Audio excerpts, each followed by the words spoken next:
Okay, so the first thing we mentioned was London dispersion forces that operate in all molecules, but there are stronger intermolecular forces. Those involve molecules that are always polar instead of just being occasionally polar by accident, as it were. If you have a permanent dipole, it's going to interact with other dipoles and it can interact with ions as well. So both of these interactions, they're weaker than your regular bonds that we talked about, the ionic and covalent bonds, but they are definitely stronger than London dispersion. So here's trichloromethane, and you'll see they've put 3 of them here to show you how, if it's cool enough, this is how they will line up so that you have the positives with the negatives and the positives with the negatives each time. They're permanent dipoles because they come about as a result of the structure of the molecule. And so they're stronger than those London dispersion forces, which are intermittent.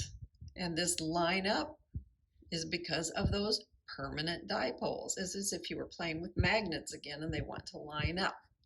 The stronger the dipole, the higher the boiling point is going to be. Because remember, the boiling point tells us in a macroscopic sense how strong the intermolecular forces are. So we have to be able to identify these polar molecules. So make sure that you go back and you look at that again, because that comes forward to this chapter as something we need to be able to use. Let's examine these dipole-dipole interactions. They happen when we have a permanent dipole. And so if I look at something like these two in particular, I see this really doesn't have much of a dipole. It's not entirely symmetrical because this is just a hydrogen and not a methyl group, but it's not much difference because the carbons and the hydrogens all have the same electronegativity, right? This one, however, has an oxygen molecule in it. And so it is a permanent dipole with the negative side being towards the oxygen. Now, it will affect the physical properties like the boiling point and even solubility. If we have a particular functional group, and in the case of this one, we have a carbonyl group going on, you will often find that things that have the same functional group in them behave very similarly. They'll have the same sorts of properties. Now, we picked these two because they end up with the same mass. Before we were showing you that as the mass increased, the boiling point went up. But here, these things have the same mass. So the difference in boiling point here, which is significant, that's a lot of difference, is due to this dipole-dipole interaction that happens when this acetone is put with other acetones. They will try to line up, they'll hang on to each other more, and that means that it'll be harder to get them to boil. I also said that if you had dipoles, that they could interact with ions. So another intermolecular force that we often encounter is the ion-dipole force. Now the thing about this one is it doesn't happen in a pure liquid. It has to be two things, one that is a dipole and another one that is furnishing ions. We had just barely mentioned the whole idea of hydration. The hydration, if you remember, we used that dot, and then we would say, oh yeah, and it's surrounded by 4 water molecules, whatever this compound was. These were waters of hydration.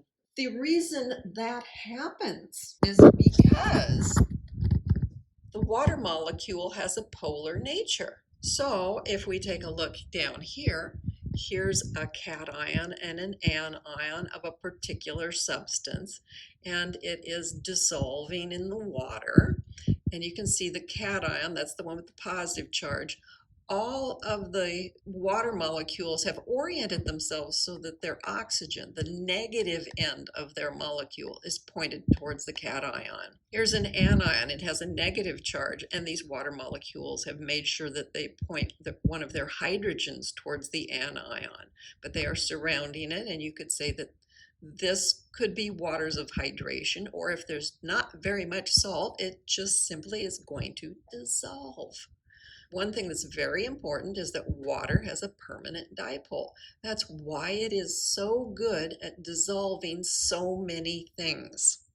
Let's go on with some ion-dipole interactions. I mentioned that you see here's a cation, and the water around it will point its oxygen end towards that positive ion. And here is an anion, and the water molecules will point one of their hydrogens towards it because that's their positive end. What happens though is once they've done this trick, that means that we have all these hydrogens pointing outwards because the oxygen was pointing inwards, right? So this becomes an inner sphere of hydration. And then the next set of water molecules will do similar things to a somewhat lesser extent. So we always say there's an inner sphere of hydration and then an outer sphere of hydration. And then after you get past that outer sphere, it's like, okay, that's just water. It's not a strong enough effect to continue it indefinitely, all right? And the same thing happens with the negative ones, the inner and outer spheres of hydration. And they've marked this up. You can see the little green dotted lines are the ion-dipole interactions. But that means that further out, you're going to get a dipole-dipole interaction because the water's still a dipole to another water, which is also a dipole. So water is nature's solvent. Yeah, lots of things dissolve in it. If it's an ionic solid, it will like to dissolve in it. If it's polar covalent, it will want to dissolve in it because of the fact that water is polar too. So let's talk about this particular intermolecular force, the ion-dipole, a little more. If we have ions, we're going to have cations, and we're also going to have anions. Now, if they are in a solution with something that is polar, like these are polar, the cations are going to be attracted to the negative side, the partial negative side of that polar molecule. The anions will be attracted to the partial positive side of it. There's a certain amount of energy associated with this that depends on the charge of the ion and what is the dipole moment of the other molecule.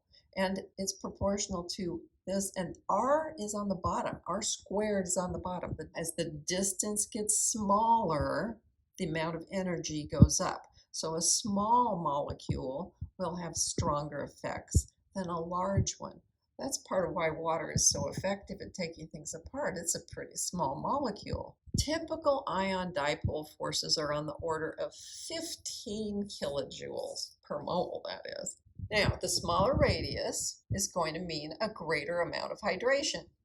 Okay, that's fine. That means it's also true for smaller ions. So if you stop and think for a minute, the cations are always smaller because those were the ones that were losing an electron to become a positive ion, so they got smaller. So the cations always have more of this hydration than the anions will. But you can also look at individual cations and say, what about small cations versus large ones?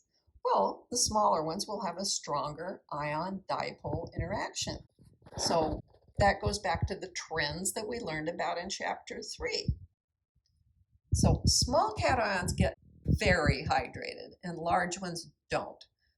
You can think about this in terms of your periodic table because you can say, hey, look, lithium and sodium are small compared to these other ones down here. So lithium and sodium form very hydrated salts, but these ones that are further down don't. Now, ammonium salts tend to be water-free because they're large. If you go and find out how big they are, they're about the same size as a rubidium ion. So they are generally anhydrous. Ion-dipole. The other part of that E was the charge on top, right? So if I have a higher charge, I'm going to have more hydration.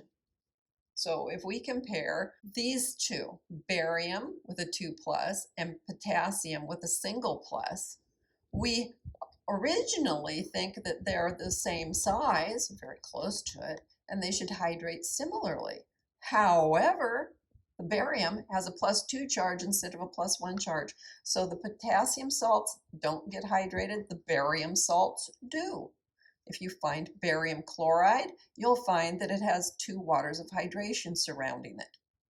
The potassium chloride, see, it's combined with the same thing, doesn't have any waters of hydration. So this higher ionic charge is responsible for the hydration occurring. Now, lanthanum is smaller and is very highly charged, so it has very strong ion-dipole interactions. And here's a particular salt of it. It's the nitrate. It will have 6 waters of hydration around it, and the sulfate will have 9.